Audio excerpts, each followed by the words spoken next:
boss, ngayong umaga na to, meron sa amin pumunta rito at magpapa-estimate doon sa simbahan.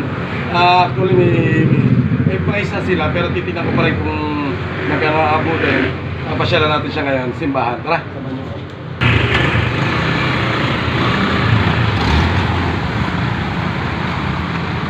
So ayan mga boss, nandito na tayo sa chapel nila dito sa sa Camellia. Kasama natin si Tita Sonia. Mga boss, mag-aayos tayo rito ng maliit lang. Pinagbigyan ko lang sila siyempre sa simbahan. Pag sa simbahan kasi kailangan nating gawan talaga yan. Nice. Kuya, dito lalagyan natin. Siya lang lalagyan. Tapos yung meron din doon. Okay po. Ayun, yun lang. Dito ma'am, gano'n po kahaba ang lalagay natin? Dito po sa baba? Oo, dito yung sa baba. Okay po. So ayan nga mga boss, itinuturo sa akin ni madam kung saan ko ilalagay yung mga paglalagyan ng bulaklak na arrange natin. Ayun, ganito kataas. At yun, yung pang isa, lalagyan din natin yan. So ayan nga mga boss, nagkasundo kami at yun. Yan, naglagay nga rin tayo ng isa dyan para maganda yung kay Mama Mary. Yan. Ma'am, okay na tayo, deal na tayo. Okay. Ayan kasi ma'am, kadil natin. Okay, salamat.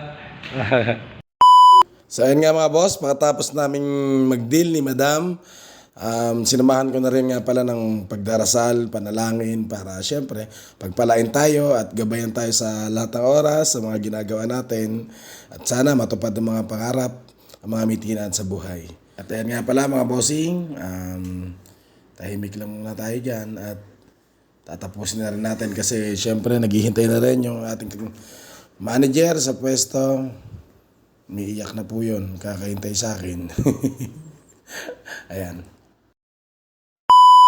So ayan mga boss, eto na, gagawa na tayo ng ating dadalhin sa simbahan. Arrange natin yung mga bulaklak. Ayan na, nagbabad muna ako ng pom dyan mga bossing. At eto na, pakataas natin ibabad, binalatan sa plastic.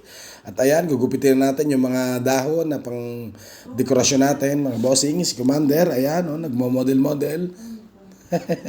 At eto na, inumpisa na natin. Eto na po.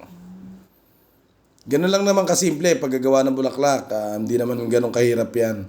Makapagawa ka ng 2 beses niya, mabilis ka matututo. Kaya yung iba na gusto rin na matuto, mag-arrange ng mga bulaklak, panoorin nyo lang tong video na to, matututo kayo. Napakasimple lang po mga bossing. Ayan. Ayan. Nilagyan ko na rin ng mga lavender po na kulay para mabuhay yung kulay niya kasi pansimbahan po. Ayan na.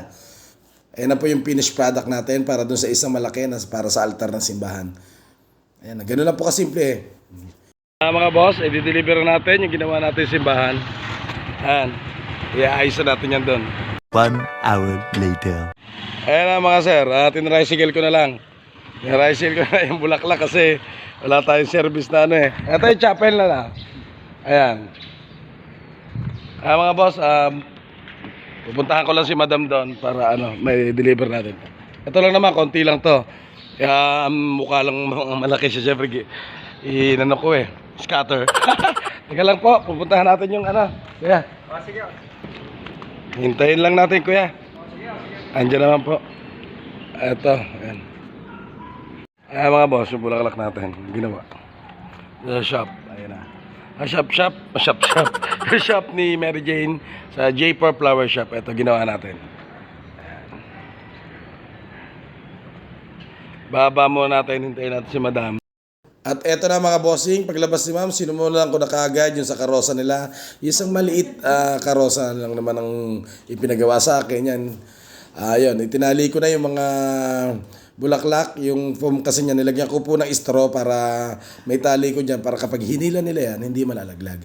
At yun, nilagyan ko rin nga po pala yan sa magkabila ang gilid na maliit na arrange ng bulaklak. Ayan po.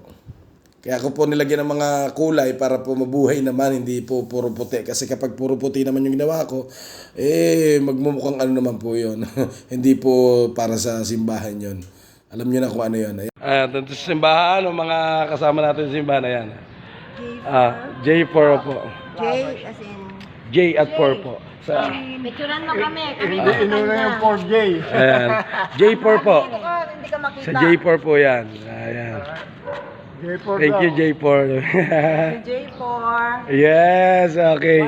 Ayan ang mga kliyente natin. Satisfied sila sa ginawa natin. Yun lang mga boss. Iikot natin kayo rito. Ito, simbahan nila. Ayan. Maliit lang.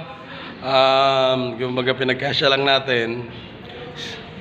Yun lang mga boss. Maraming salamat sa mga manonood dito at nanood. Sige, thank you. God bless. At ayan nga mga boss, tayo'y babalik na sa shop. Yan na, babalik tayo sa shop para syempre sa mga naghihintay natin mga customer doon. Para sila naman na mapasaya natin. Yun lang mga bossing. Hanggang sa susunod na vlog. Thank you.